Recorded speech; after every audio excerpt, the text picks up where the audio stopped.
नमस्कार। मैं अनंता स्वागत करती हूँ आप सभी का आपके अपने परिवार फतेह इंग्लिश एकेडमी पे। दोस्तों, जैसा कि मैं सीटेट की प्रिपरेशन करवा रही हूँ, तो मैंने सोचा कि सीटेट की प्रिपरेशन के साथ साथ आपकी DSSB की भी प्रिपरेशन साथ में करवा दूँ, क्योंकि DSSB में भी आपके पेडागोजी आते हैं और काफ़ी अच्छी खासी कॉन्सेप्ट को लेकर के पूछा जाता है। तो मैं यहाँ पर आपको तैयारी करवाई हूँ NIOS के नोट्स से, NCERT और आपके इग्नू से। ठीक है, तो काफ़ी डिटेल में अगर आप कॉन्सेप्ट को अच्छे से समझ लेते हैं तो आपके लिए आगे के एग्ज़ाम्स में भी फ़ायदा करेगा। ठीक, तो पिछले सेशंस में मैंने बता दिया था कि आपको development and it's relationship with learning और ग्रोथ, मैचुरेशन, हेरिडिटी, इन्वायरमेंट, ये सब बता दिया था। और आज मैं टॉपिक पढ़ाऊँगी प्रिंसिपल ऑफ डेवलपमेंट क्या होता है, मतलब विकास के सिद्धांत क्या होता है। विकास के सिद्धांत आपके लिए पढ़ना बहुत ज़रूरी है, क्योंकि आपकी ये जो पेडागोजी है ना, आपके सीटेट में, आपके DSSB में, इसमें भर भर के क्वेश्चन यहीं से आते हैं, मतलब बहुत सारे क्वेश्चन यहीं से आते हैं। ठीक है, तो चलिए सबसे पहले आप ये खुद जान लीजिए कि ये लोग प्रिंसिपल ऑफ डेवलपमेंट पढ़ाना क्यों चाहते हैं। ठीक, क्योंकि देखिए, इनका मकसद है कि आप टीचर बनने जा रहे हो। फर्स्ट पॉइंट एक्सप्लेन कर रही हूँ। इनका मकसद है कि आप टीचर बनने जा रहे हो, तो आप टीचर बनने जा रहे हो, मान लीजिए क्लास सेकेंड के बच्चे को आपको पढ़ाना है, तो आप उससे क्या अपेक्षा करो कि उस क्लास सेकेंड के बच्चा किस तरह से बिहेव करे और कब अपेक्षा आपको करनी है। ठीक है, तो जैसे मान लीजिए आप सेकेंड के बच्चे को जा रहे हो पढ़ाने, तो सेकेंड तक के बच्चे को कुछ मैनर्स वगैरह आते हैं, जैसे टॉयलेट ट्रेनिंग वगैरह आती है कि हाँ, मतलब टीचर से पूछ के चले जाते हैं ना, तो आपको इस तरह की अपेक्षा करनी है कि हाँ भाई, उनको इतना तो आता ही है। चलिए यहाँ पे छोड़ दीजिए। आपको एक बात और मैं बता दूँ, जैसे है कि आप किसी बड़े बच्चे को पढ़ा रहे हो, 11th-12th के बच्चे को पढ़ा रहे हो, तो वो कौन सी एज में है, वो एडोलसेंट एज में है ना। तो आपको क्या करना है, आपको ध्यान देना है क्या अपेक्षा करें आपको इस तरह की एज वाले बच्चों से, और कब अपेक्षा करें, मतलब कि कितने ईयर्स पे किन बच्चों से क्या अपेक्षा किया जाए। जैसे एडोलसेंट वाले बच्चे हैं तो उनसे फ्रेंडली बिहेव करके उनकी प्रॉब्लम्स को आप सॉल्व करें, क्योंकि उनके साथ क्या होता है ना, काफ़ी सारा हार्मोनल चेंजेस वगैरह होते हैं, तो मूड स्विंग वगैरह होते हैं, तो उनको उस तरह से हैंडल करें। तो अगर आप डेवलपमेंट के प्रिंसिपल्स पढ़े रहेंगे तो ही तो आप ये सारे चेंजेस समझ पाएंगे कि बच्चे के बॉडी में या फिर बच्चे के दिमाग में या बच्चे सामाजिक रूप से इस टाइम किस तरह से डेवलप हो रहा होता है। ठीक, अब सेकंड है, आपको पढ़ना क्यों ज़रूरी है। सेकंड बात ये बताता है कि जैसे ये कहता है कि बच्चों को मौका दें या फिर परिपक्व होने का इंतज़ार करें। कहने का मतलब ये है कि आप 2 साल का बच्चा है, 2 साल के बच्चे को आप मोबाइल दे देंगे तो वो क्या ही यूज़ करेगा, उसका कोई यूज़ नहीं करेगा, और सिर्फ उससे उसकी क्या होगी, आँख ख़राब होगी और हैबिट ख़राब होगी। ठीक, लेकिन जैसे ही वो बच्चा पहुंच जाता है 12-13 साल पे, तो भाई उसको, वो उतना मेच्योर हो गया उस मोबाइल का यूज़ करने के लिए। ठीक है, क्योंकि मोबाइल से ऑनलाइन स्टडीज़ वगैरह होती हैं। देखिए, मैं आपको आज के ज़माने में समझा रही हूँ, तो क्या वो बच्चे मेच्योर हो गए। जब वो बच्चे उतने मेच्योर हो गए तो वो उसका अच्छे से यूज़ कर पाएंगे। ठीक है, तो अगर आप डेवलपमेंट के प्रिंसिपल पढ़े रहेंगे तब आप समझ पाएंगे कि किस बच्चे की एज को हम क्या मौका दें करने के लिए। ठीक, अब जैसे बहुत सारे होते हैं ना कि छोटा बच्चा है, मान लीजिए उसको चलना सिखाना है, तो आप उसको वॉकर ले आके देते हैं ना, वॉकर चलने के लिए। तो वॉकर कब देते हैं, जब बच्चा हो जाता है आपका 7-8 महीने का हो जाता है, क्योंकि देखिए हर बच्चे के अंदर ग्रोथ का जो रेंज होता है वो अलग अलग होता है, लेकिन क्या है कि एक मिनिमम एवरेज माना जाता है कि बच्चे को 7-8 महीने में वॉकर चलने के लिए दिया जाए। ठीक है, तो आपने क्या किया, अपॉर्चुनिटी दी, बच्चे को मौका दिया चलने का। और कब मौका दिया, जब वो उतना मेच्योर हो गया, उसके पैर उतने मजबूत हो गए। तो समझिए कि आपके लिए डेवलपमेंट के प्रिंसिपल्स इसीलिए ज़रूरी हैं कि आप बच्चे को ये समझ पाए कि कब उसको अपॉर्चुनिटी देनी है, कब उसको मौका देना है। ठीक, अब इसमें थर्ड है कि डेवलपमेंट के अगर आप प्रिंसिपल्स पढ़े रहेंगे तो ही आप बच्चे के जो शारीरिक बदलाव है या फिर रुचि लेता है। जैसे बाल्यावस्था में क्या होता है ना, बाल्यावस्था 6 से 11 वर्ष होती है, तो इसमें क्या होता है ना, बच्चे समूह बना के खेलते हैं तो उनकी रुचि अलग रहती है। बालक बालक से ही दोस्ती करता है, ग्रुप बनाता है। लेकिन जैसे 11 से 18 तक के एडोलसेंट में आता है तो बालक बालिका से, बालिका बालक से। तो इस तरह से आपको समझ में आ जाएगा कि हाँ, बच्चे की रुचि कहाँ जा रही है। सबके इंटरेस्ट अलग होते हैं और सबके व्यवहार अलग होते हैं। देखिए, जो 11 से 18 वाले होते हैं वो जो है दोस्त बढ़िया बना लेते हैं, स्थायी दोस्त रहते हैं उनके। तो मतलब हर जो एज ग्रुप होता है वो सबकी क्वालिटी अलग होती है, सबकी रुचि अलग होती है। ये आप डेवलपमेंट के प्रिंसिपल से समझ पाएंगे और बच्चे का अच्छे से विकास करने में अपना योगदान दे पाएंगे, क्योंकि आप क्या पढ़ रहे हैं, बाल विकास।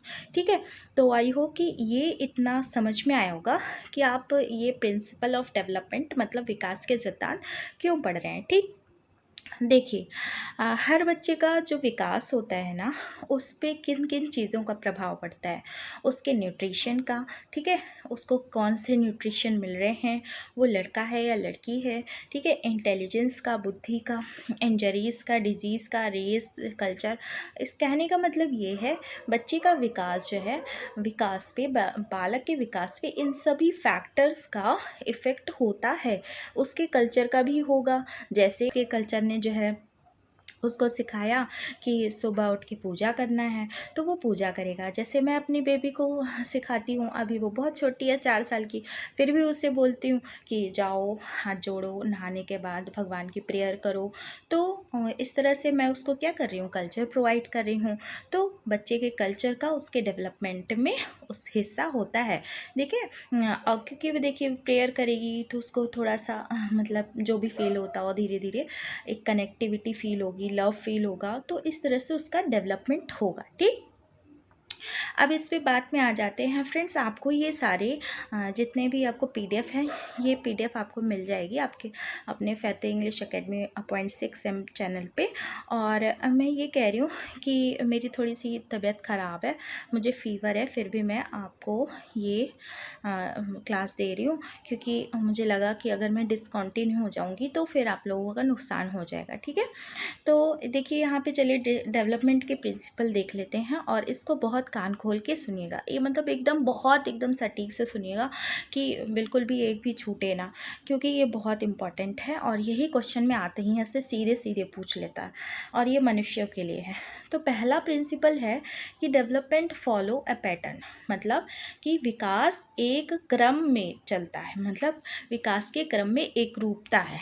अब इसका कहने का मतलब क्या होता है, इसका कहने का मतलब ये होता है कि जैसे बच्चा पहले इन्फेंसी रहता है, फिर उसके बाद क्या होता है, फिर उसके बाद बच्चा इन्फेंसी मतलब 0 से 2 साल, फिर इन्फेंसी से क्या होता है, इन्फेंसी से चाइल्डहुड में जाता है, मतलब बाल्यावस्था में जाता है। फिर उसके बाद क्या होता है, फिर आपका बच्चा जाता है एडोलसेंट एज में। तो इस तरह का जो ग्रो होता है ना, वो एक क्रम में होता है। ऐसा नहीं कि बच्चा इन्फेंसी से डायरेक्ट कूद जाएगा आपका किशोरावस्था में ना, कूदेगा थोड़ी, एडोलसेंट में थोड़ी कूदेगा, मतलब एक क्रम में ही जाएगा। अब जैसे आप बच्चों के बॉडी में ही परिवर्तन देख लीजिए कि पहले बच्चा क्या करता है, अगर कोई गुण भी सीख रहा है तो पहले पलटना सीखता है, फिर धीरे धीरे घुटने के बल चलता है, फिर खड़ा होता है, देन मतलब चलना शुरू करता है। कोई भी एक स्टेप स्किप नहीं करता, मतलब कि कोई भी एक स्टेप मतलब छोड़ता नहीं है, मतलब सारे स्टेप एक क्रम में ही चलते हैं। ठीक, अब जैसे आपके दूध के दांत पहले टूटते नहीं, फिर उसके बाद क्या होता है, परमानेंट टीथ आता है। तो मतलब क्या हो रहा है यहाँ पे सिर्फ और सिर्फ क्रम की बात हो रही है। किसकी बात हो रही है, क्रम की, मतलब कि आपका डेवलपमेंट एक क्रम में होता है। ठीक, ऐसा नहीं है कि आप किसी एक एज को स्किप कर दोगे, बाल्यावस्था को स्किप कर दोगे, नहीं। आप शैशवावस्था को स्किप कर दोगे, नहीं, शैशवावस्था को भी स्किप नहीं करोगे, बाल्या को भी नहीं। सारी चीज़ें आपको एक क्रम में मिलेंगी। ठीक है, एक क्रम में आपका डेवलपमेंट होगा। ठीक, और इसमें सेकंड है कि development proceeds from general to specific. अब जनरल टू स्पेसिफिक का मतलब क्या है? सामान्य से विशिष्ट। अब जैसे सामान्य से विशिष्ट का मतलब ये होता है कि जैसे आपने छोटे बच्चों को देखा होगा ना कि हर चीज़ मुंह में डालते हैं, हर चीज़ मुंह में डालते हैं तो उन्हें लगता है हर चीज़ खाने वाली होती। फिर जब वो थोड़ा थोड़ा बड़े होते हैं तो उन्हें पता चलता है नहीं, ये खाने वाली चीज़ है, ये खेलने वाली चीज़ है। ठीक, तो दोनों में फ़र्क करते हैं। तो मतलब पहले सब चीज़ को जनरली देखते हैं, एक तरह से देखते हैं, फिर उसके बाद उसको स्पेसिफिक वे में देखते हैं, मतलब विशिष्ट में देखते हैं कि हाँ भाई उसका अलग अलग काम है। ठीक, अब एक और एग्जांपल ले लीजिए। जैसे बच्चे क्या है कि खिलौना है ना, खिलौना, लेकिन अक्सर क्या है ना कि बच्चे जो है हर चीज़ से खेलते हैं। आप देखिए आपके बच्चे घर के बर्तन से भी खेलते होंगे, मतलब उनके सामने जो मिल जाए उनको सब चीज़ उनको खिलौना ही लगती है, सब चीज़ से खेलने लगेंगे। फिर लेकिन जैसे ही थोड़े बड़े होते हैं तो उन्हें समझ में आता है नहीं, खिलौना अलग चीज़ है, बर्तन अलग होता है खाने के लिए, और मतलब और सारी चीज़ें अलग होती हैं। तो वो सब चीज़ों में डिफ्रेंशिएट करना सीख जाते हैं, मतलब वो स्पेसिफिसिटी आ जाती है, मतलब वो विशिष्टता आ जाती है। मतलब सब चीज़ों को जो सामान्य चीज़ समझने की जो क्षमता रहती है वो किस में बदल जाती है? धीरे धीरे आपके विशिष्टता में बदल जाती है।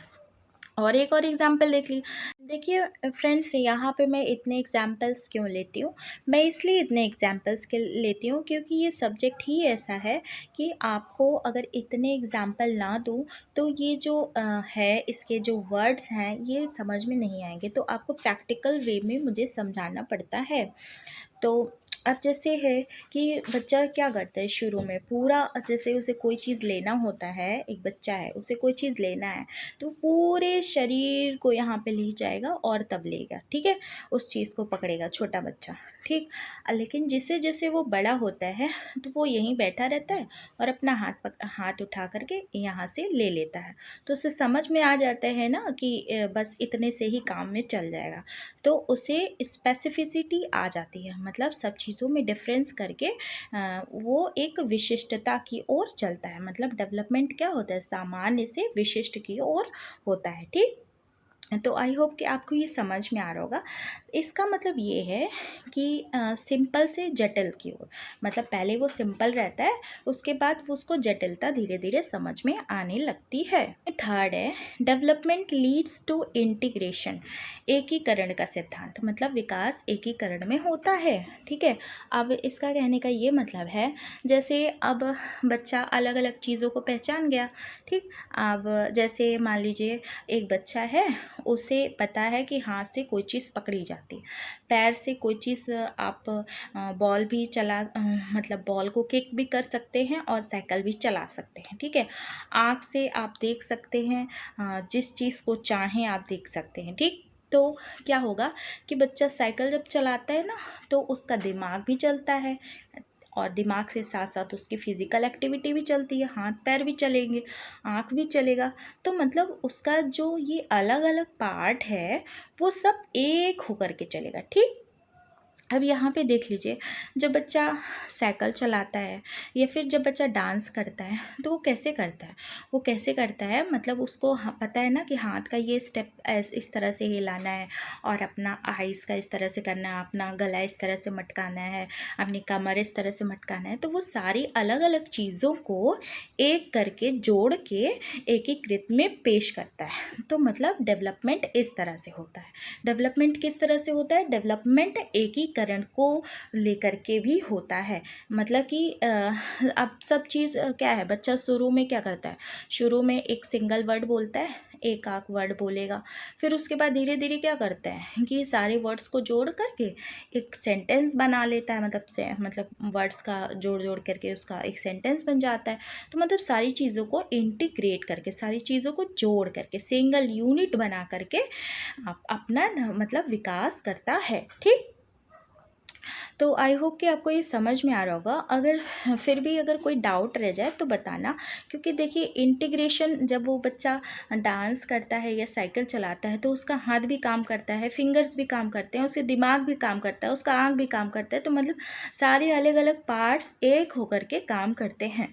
ठीक, तो ये रहा आपका डेवलपमेंट का एकीकरण का सिद्धांत। ठीक, अब यहाँ पे फोर्थ है कि डेवलपमेंट इज़ कॉन्टीन्यूअस। डेवलपमेंट क्या है? एक सतत प्रक्रिया है। मतलब डेवलपमेंट हमेशा होती रहती है, ऐसा कभी नहीं होता कि डेवलपमेंट कभी रुक जाए। मैंने आपको पहले ही बताया था, ग्रोथ रुकती है इंसान की, ठीक है। ग्रोथ जो कि मात्रा में बढ़ती है, वो रुकती है। आप हमेशा लाइफ टाइम तक ग्रोथ नहीं होते रहते हो। ग्रोथ आपका एक मैच्योरिटी लेवल आने तक रुक जाता है, ठीक। लेकिन क्या होता है, डेवलपमेंट आपका विकास पूरे जीवन भर डेवलप आप होते रहते हो। और ये सोचो कि आप जब बुढ़ापा भी आता है ना, तो ये भी एक डेवलपमेंट का पार्ट है भाई। आप मतलब उतने विकसित होते होते होते होते वो ये जो बुढ़ापे का हार्ड्सपन है, मतलब कि बुढ़ापा जब आता है तो ये भी एक डेवलपमेंट का पार्ट है। आप उतने डेवलप हो रहे हो, ठीक है। तो आपका विकास हो रहा है, आपका शरीर मतलब आपके विकसित हो रहे हैं ना, आपके सारे अंग जो हैं ये सब काम कर रहे हैं, ये पूरे अपने धीरे धीरे मैच्योरिटी लेवल पे आ रहे हैं ना। तो ये क्या हो गया कि डेवलपमेंट आपका कॉन्टीन्यूअस होता है, मतलब पूरे जीवन भर चलता रहता है। आप बुढ़ापे में भी आपको तजुर्बा रहता है, और धीरे धीरे तजुर्बा और ज़्यादा होता जाता रहता है। तो ये आपका विकास होता रहता है, ठीक। अब यहाँ पे ये जो विकास है ये वॉम्ब से टोम्ब चलता है, मतलब जन्म से कब्र तक। ये क्वेश्चन पूछा जाता है कि डेवलपमेंट कब से कब तक होता है? जन्म से कब्र तक, मतलब वोम्ब से टोम्ब तक, ठीक। और इसमें बुढ़ापा भी इंक्लूड होता है। ऐसा मत सोचिएगा कि बुढ़ापे में नहीं इंक्लूड होता, नहीं, बुढ़ापा भी इंक्लूड होता है। क्योंकि बुढ़ापे में भी लोग इमोशनली मेच्योर होते रहते हैं, सोशली मेच्योर होते रहते हैं, ठीक है। तो ये सारी चीज़ें आती रहती हैं। अब इसमें ये एक बात कही गई है कि कोई भी विकास, चाहे शारीरिक हो, मानसिक हो, भाषा के विकास हो, अचानक से नहीं होता। मतलब आप आज आपको कुछ नहीं आता तो कल आप विशेषज्ञ बन गए किसी सब्जेक्ट के, ऐसे थोड़ी होता है। मतलब आपको सीखना पड़ता है ना, कॉन्टीन्यूटी आपको लानी पड़ती है ना अपने डेवलपमेंट को करने के लिए। तो डेवलपमेंट तभी होता है जब आप किसी चीज़ में कंटिन्यू रहेंगे। अगर आप मेरी क्लासेस कंटिन्यू करते रहेंगे तो आप डेवलप होंगे, आपका ये जो CTP है ये मजबूत होगा और आप एक दिन क्वालिफाई कर जाएंगे। DSSB का एग्ज़ाम, CTET का एग्ज़ाम, जो भी एग्ज़ाम में आपके पेडागोजी आएगी, क्योंकि आपका यहाँ पे कॉन्सेप्ट क्लियर हो रहे हैं, ठीक। और इसमें तीसरा है कि शारीरिक और मानसिक विकास तब तक होता रहता है जब तक वो अधिकतम सीमा तक न पहुँच जाए, मतलब कि वृद्धि के। देखिए, आपका ये जो मानसिक विकास है ना, कहा जाता है कि जब बच्चा 6 साल तक की उम्र तक उसका 85% जो दिमाग होता है ना पूरी तरह से डेवलप हो जाता है। इसीलिए कहा जाता है कि बच्चों को शुरुआत में अच्छे माहौल में रखो, अच्छा न्यूट्रिशन दो, जिससे क्या हो कि उनके आगे का जो आने वाला भविष्य है वो भी इस पे ही डिपेंड करता है बहुत हद तक, ठीक। तो इस वजह से आपको अर्ली एजेस में आपको अच्छे न्यूट्रिशंस वगैरह देने चाहिए बच्चों को, ठीक। अब यहाँ पे आ जाता है स्टॉप और जर्क एंड स्टॉप की बात। इसका मतलब ये हुआ कि ऐसा नहीं है कि डेवलपमेंट जो है अचानक से होता है, नहीं, ऐसा अचानक से होता है और रुक जाता है, फिर बहुत तेज़ अचानक होता है, तो इस तरह का नहीं होता। डेवलपमेंट एक कॉन्टिन्यू प्रोसेस है, ठीक। अब इसमें बात आ जाती है कि वृद्धि और विकास का एक स्तर भविष्य के स्तरों को प्रभावित करता है। ये तो पता ही है कि अगर आप जो है बच्चे को शुरू में क्या है कि अच्छा माहौल देंगे तो उसको बाद में भी वो चीज़ें काम में आएंगी ना। तो इसी तरह से अगर आप बच्चे को अच्छे से माहौल में रखते हैं या फिर अच्छे लोगों के बीच में रखते हैं तो वो क्या होता है ना कि वो बाद में भी उसको उसी तरह का वो उसके कहीं ना कहीं दिमाग में बैठा रहता वो चीज़, ठीक। तो ये एक अलग बात हो गई। ये सब आपको PDF में मिल जाएगा, ठीक।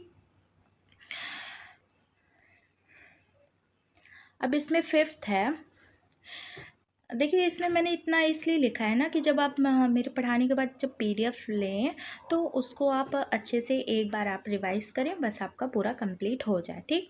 अब ये देखिए इसमें पांचवा है individual difference with respect to the rate of development, मतलब व्यक्तिक अंतर का नियम। अब इसमें तो ये बात भी सही है कि जब आपकी 5 उंगली है ना, पांचों अलग अलग होती है ना, पांच अलग अलग।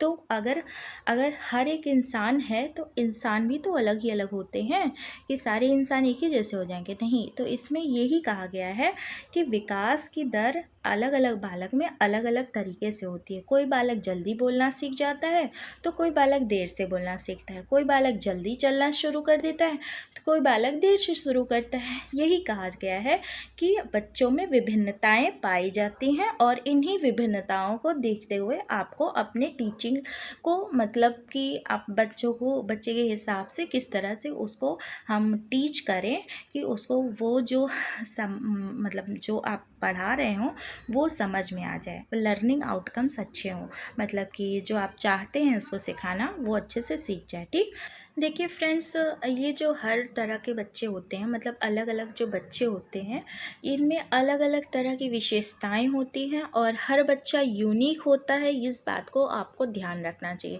कहने का मतलब ये है कि इंडिविजुअल डिफरेंस सब में पाया जाता है। इसी इंडिविजुअल डिफरेंस की वजह से जो रेंज सेट किया जाता है डेवलपमेंट का, मतलब विकास का, की अवस्थाएं सेट की जाती हैं कि इतने से लेकर के इतने तक के रेंज में बालक को चलना सीखना आ जाना चाहिए। जैसे चलना कितने में आता है, बहुत सारे बच्चे 9 महीने से चलना शुरू कर देते हैं, कोई 10 में, कोई 11 में, कोई 12 में, कोई 13 में। तो मतलब एक तरह का रेंज सेट हो जाता है। तो आपका बच्चा नॉर्मल कैसा है, अब आपका बच्चा मान लीजिए, आपका नहीं सॉरी, मान लीजिए किसी का कोई भी बच्चा इस तरह से 4 साल तक चल नहीं पा रहा है, ठीक। तो 4 साल तक वो अगर चल नहीं पा रहा है तो वो नॉर्मल नहीं होगा ना, वो एबनॉर्मल में आ जाएगा। तो इसीलिए ये प्रिंसिपल्स बताते हैं कि अगर आपको चेक करना है कि बच्चा नॉर्मल है कि नहीं है, तो इस बात को आप ये जो इंडिविजुअल डिफरेंस का प्रिंसिपल है इसको अप्लाई करके आप जान सकते हैं, ठीक। अब यहाँ पे ये भी बात कही गई है कि बच्चे का जो रेट होता है मास्टरी करने का सॉरी, थोड़ी सी तबीयत ख़राब है मेरी, फीवर है। तो यहाँ पे क्या है कि बच्चे का जैसे रेट होता है, रेट क्या मतलब कि बच्चे का सीखने का जो तेज़ ही होता है, कि कोई बच्चा बहुत तेज़ सीख लेता है, कोई बच्चा उसी चीज़ को धीमे धीमे सीखता है। तो कहने का मतलब ये है कि बच्चे अलग अलग तरह के होते हैं और उनमें अलग अलग तरह की भिन्नताएं पाई जाती हैं। वो कोई बच्चा से बैठना जल्दी सीख जाता है, कोई खड़े होना, कोई चलना, कोई किसी में पहले तीत आ जाता है, कोई पहले मैच्योर हो जाता है। तो ये क्या है, ये सारा है आपका कि डेवलपमेंट का प्रिंसिपल, कि व्यक्तिक अंतर का नियम, बच्चे में व्यक्तिक अंतर होता है, ठीक। देखिए, ये जो व्यक्तिक अंतर है ना, इसका एक मैं आपको क्वेश्चन बता दूं कि इसमें पूछा जाता है कि क्या आप एक ही ट्रिक सबके लिए अप्लाई करेंगे पढ़ाने के लिए, तो आपका आंसर होगा नहीं। और क्यों नहीं अप्लाई करेंगे, क्योंकि बच्चों में व्यक्तिक भिन्नताएं पाई जाती हैं, ठीक। इसमें छठा है डेवलपमेंट, कह रहा है कि development occurs at different rates for different parts of the body, मतलब कि विकास की दर भिन्न होती है अंगों में भी। यहाँ तक कि जो आपके हाथ पैर हैं, आँख है, दिमाग है, किसी का दिमाग पहले विकसित हो जाता है, बुद्धि पहले आ जाती है, किसी किसी का जो है बाद में आती है, ठीक। तो इस तरह से होता है। जैसे आपका ब्रेन है, ब्रेन कहते हैं कि 6 से 8 साल तक में विकसित हो जाता है। आपका पैर है, फीट, हैंड, नोज़, नाक, जो ये सब क्या होते हैं, ये सब आपके अर्ली एडोलसेंट्स, मतलब कि प्रारंभिक किशोरावस्था तक आपके डेवलप होते रहते हैं, ठीक। ये आपका हार्ट, लीवर, डाइजेस्टिव सिस्टम, ये किशोरावस्था जब हो जाती है उसके मतलब उसके दौरान भी ये डेवलप होते रहते हैं। तो कहने का मतलब ये है कि जो आपके बॉडी के अलग अलग पार्ट्स हैं, ये भी मतलब ये नहीं कि एक तरह से एक लाइन से सब कंटिन्यू डेवलप होंगे, नहीं। इनका भी अपना एक दर होता है, एक अलग अलग टाइम होता है, ये अलग अलग टाइम पे डेवलप होते रहते हैं, ठीक। कोई कोई होता है कि कुछ अभी आप देखेंगे कि इतना छोटा है, फिर कुछ दिन बाद आप देखेंगे कि अरे ये तो बहुत लंबा हो गया। तो इस तरह से मतलब ग्रोथ में उसके बढ़ गया। तो आप इस तरह से देखेंगे कि बच्चे में क्या होता है कि अलग अलग पार्ट्स जो होते हैं वो अलग अलग रूप से डेवलप करते रहते हैं। ठीक, अब एक चीज़ और एग्जाम्पल ले लीजिए। एक शाई बच्चा है। शाई क्यों है? क्योंकि वो उतना ओपन नहीं है, उतना उसका दिमाग मैच्योर नहीं हुआ है, मतलब उतना वो इंटेलिजेंसी उसके अंदर नहीं आई है। तो क्या हुआ कि वो शाई है, तो शाई होने की वजह से उसकी जो स्कूल की एक्टिविटी है वो भी जो है कुछ हद तक इन्फ्लुएंस होती है। ठीक, बच्चों से बातें करना वो उसे उतना नहीं सही लगता, तो कुछ ना कुछ इसके अदर एक्टिविटीज़ में भी प्रभाव आता है। ठीक, अब ये देखिए कोई बच्चा है जो फिज़िकली हैंडीकैप है। ठीक, फिज़िकली हैंडीकैप है, तो फिज़िकली हैंडीकैप का मतलब होता है कि शारीरिक रूप से कहीं विकलांगता है। तो विकलांगता है शारीरिक रूप से, तो वो पैर में मान लीजिए अभी उसके दिक्कत है, तो क्या वो प्लेग्राउंड में जो बच्चे खेल रहे हैं तो इनके साथ कोऑर्डिनेट कर पाएगा, इनके साथ अच्छे संबंध बना पाएगा? तो उस तरह से आप नहीं बना पाएगा। भाई सब लोग आएंगे खेल के, फिर क्लास में थोड़ी सी बातें करेंगे, लेकिन ये जो फिज़िकली हैंडीकैप वाला है ये तो बैठा ही रहेगा, मॉर्निंग प्रेयर में भी जा नहीं पाएगा, या फिर सीढ़ियों वगैरह से। वैसे तो आजकल ऐसी इंक्लूसिव एजुकेशन बनती जा रही है। इंक्लूसिव एजुकेशन मतलब समावेशी शिक्षा का नियम आता जा रहा है कि हाँ इस तरह का सीढ़ी रहता है सबके लिए, और स्लोप रहता है इस तरह के बच्चों के लिए जो फिज़िकली हैंडीकैप होते हैं। तो इन सब का भी आजकल स्कूल में ध्यान दिया जा रहा है। ठीक, तो आप क्या पढ़ रहे थे? आप पढ़ रहे थे कि जो बच्चे का शारीरिक विकास होता है ये भी अलग अलग तरीके से होता है और अलग अलग रूप में होता है, जिस वजह से इनका जो डेवलपमेंट होता है वो भी प्रभावित होता है। किसी किसी का माइंड नहीं डेवलप होता उतना, तो उसकी सोशल एक्टिविटी या स्कूल की एक्टिविटीज़ प्रभावित होती हैं। कोई कोई फिज़िकली हैंडीकैप होता है, नहीं डेवलप होता, तो पैर रूप से नहीं, पैर से नहीं डेवलप हुआ, या पोलियो का कुछ हो गया तो उसका दोस्त बनाने में दिक्कत होगी। तो ये आपके डेवलपमेंट के पार्ट हैं। ठीक, अब इसमें आप नोट करने वाली बात ये है कि विकास का जो एक पहलू है ना दूसरे पहलू को प्रभावित करता है। इसका मतलब ये है कि जिसका दिमाग अच्छा नहीं है, मतलब कि दिमाग अच्छा कहने का मतलब ये है कि मान लीजिए किसी का मूड ख़राब है, तो जब इमोशनली वो थोड़ा सा मूड ख़राब है, डिप्रेस है, तो वो समाज में थोड़ा सा अच्छा बिहेव नहीं कर पाएगा, सोशल डेवलपमेंट कैसे अच्छा होगा? तो इस तरह से इसको कह सकते हैं। ठीक, अब इसमें एक बात और भी है कि जैसे हाँ, जैसे क्या होता है ना, कभी कभी एडोलसेंट के बाद तो कुछ आपके जो कैरेक्टरिस्टिक्स हैं वो उभर के सामने आ जाती हैं, कुछ एक क्वालिटीज़ होती हैं जो कि उभर के आगे आ जाती हैं। जैसे मान लीजिए किसी को साइंटिस्ट बनना है, तो उसकी जो ये कॉग्निटिव एबिलिटीज़ रहती हैं, मतलब संज्ञानात्मक रहती हैं, जो दिमागी रहते हैं वो डेवलप ज़्यादा अच्छा हो जाता है। और इस तरह से आपका एथलेटिक का भी है कि उस पहले बच्चा थोड़ा छोटा था, फिर उसके बाद एडोलसेंस में क्या हुआ, किशोरावस्था में क्या हुआ, अचानक से फिज़िकली डेवलप हो गया, मतलब एक्सरसाइज वगैरह उस तरह की ट्रेनिंग लिया, फिर उसके अंदर कुछ उसके हेरिडिटी के आनुवंशिकता के भी रहे होंगे, तो वो उभर के आ गए, तो वो फिर फिज़िकली अच्छे से डेवलपमेंट हो गया, तो वो एथलीट्स बन गया, एथलीट में चला गया। तो इस तरह से होता है कि कुछ आपके कैरेक्टरिस्टिक्स होते हैं जो वो एडोलसेंस के बाद अचानक से उभर के आ सकते हैं। ठीक, डेवलपमेंट प्रोसीड्स फ्रॉम ईगोसेंट्रिसिज्म टू एलोसेंट्रिसिज्म। इसका मतलब होता है अहम केंद्रिता से पर केंद्रिता की तरफ।